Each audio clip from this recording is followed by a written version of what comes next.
So this is the Chem 1 lecture over the separation of matter.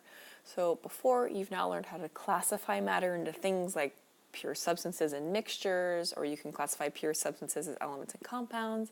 But specifically today, we're going to spend most of our time talking about physical means of separating mixtures. So homogeneous and heterogeneous combinations of physical combinations of different substances that we can most of the part physically separate.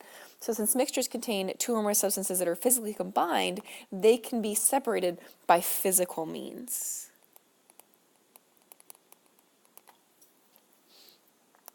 So there's two types of mixtures. Let's review. So homogeneous mixtures are considered solution. That means that they're evenly mixed,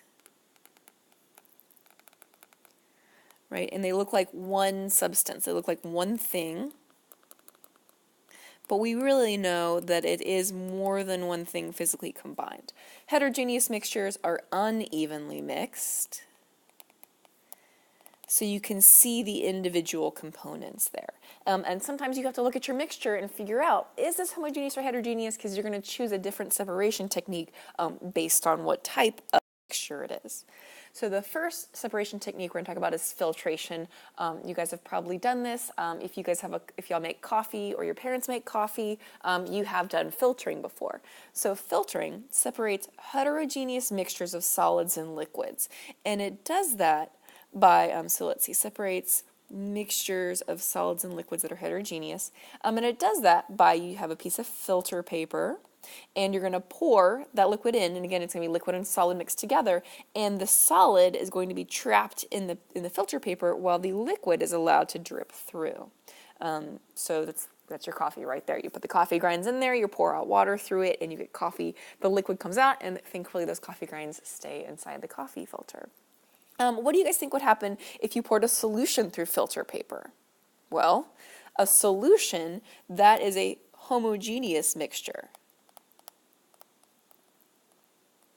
So you don't have a solid dissolved in a liquid, the entire thing would just flow through. If you took a solution of Kool-Aid and you poured it through filter paper, guess what? You'd end up filtering down here in the bottom, you'd have Kool-Aid. Nothing will get trapped because you don't have a solid in there. That solid is dissolved.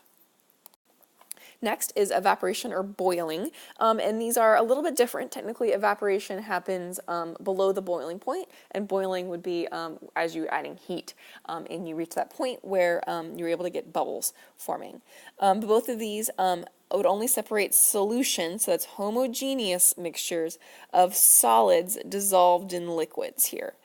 So it's specific, and what happens is the liquid evaporates, or you're adding heat to boil off the liquid, and you'll be left with a solid.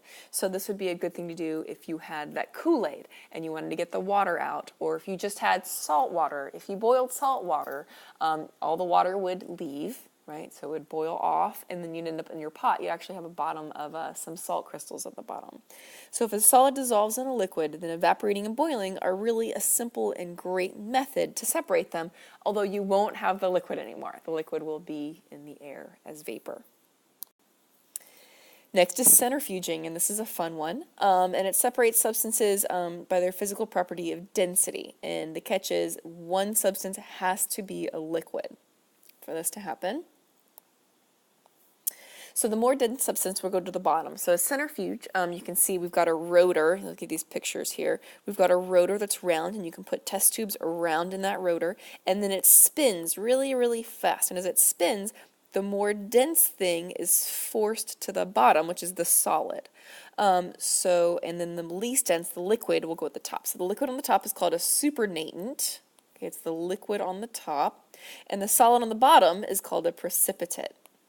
And so this is one way, and although we haven't actually been separated yet, we're working on it, right? Being able to spin it really fast, get that dense solid at the bottom of the test tube, we get the liquid on the top, which then is helpful in the next separation technique, which would be centrifuge. You would spin, spin, spin, get that solid at the bottom of your test tube, but then once you finish centrifuging, we haven't actually separated these two things. We do need to then decant. And it's actually, you say, decant the supernatant. You're going to pour off that top layer. Decanting. So decanting is what you have to do next. Since we have the liquid on top and the solid on the bottom, you'd have to decant. Decanting is a way to pour off the top layer of liquid. So obviously when you do this, you have to have a mixture of solids and liquids. Notice it says immiscible liquids. So you can do this if you have two liquids, but one of them has to be immiscible. So immiscible means that they don't mix. So think something like oil and water. Those form two distinct layers we can pour off the top layer. And if you've ever grabbed oil and vinegar dressing out of the fridge, like Italian dressing, and you forget to mix it and you pour it on your salad, you get all the oil because the oil ends up being on the top. So decanting really just means taking something that has two distinct layers. So it can be here, it looks like a liquid and a solid, but you could do two liquids, and you're seriously just pouring off the top layer. So most of the time when So next we're going to talk about distillation. We don't actually have enough glassware in our labs to do this. If you guys take chemistry in college, you'll get to do this plenty. But distillation is a way to separate mixtures of liquids. So if you've got two different liquids mixed together, and you're separating them by their physical properties of boiling points. So those two liquids would have to have different boiling points, different temperatures that they boil.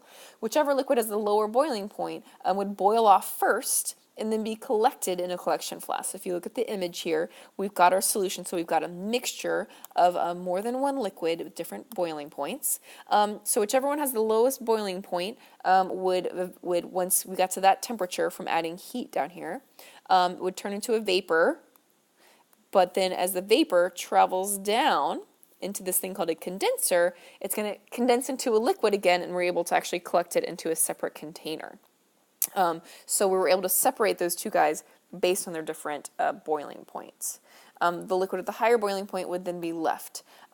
Here's the catch. Why can't heterogeneous mixtures be separated with distillation? So that heterogeneous liquids would be immiscible, right? Two distinct layers. Well, if we have two distinct layers of liquids, we can just decant. We can just pour off the top layer. Pulling out all of this equipment to separate based on different boiling points would be a little excessive in this situation. It would be way easier to just pour off the top layer. The last separation technique we're going to talk about is actually a little bit different. It's going to be separating compounds. So this is actually a chemical change we're going to talk about here. So compounds, one way you can separate them is with heating, and that is a chemical method here.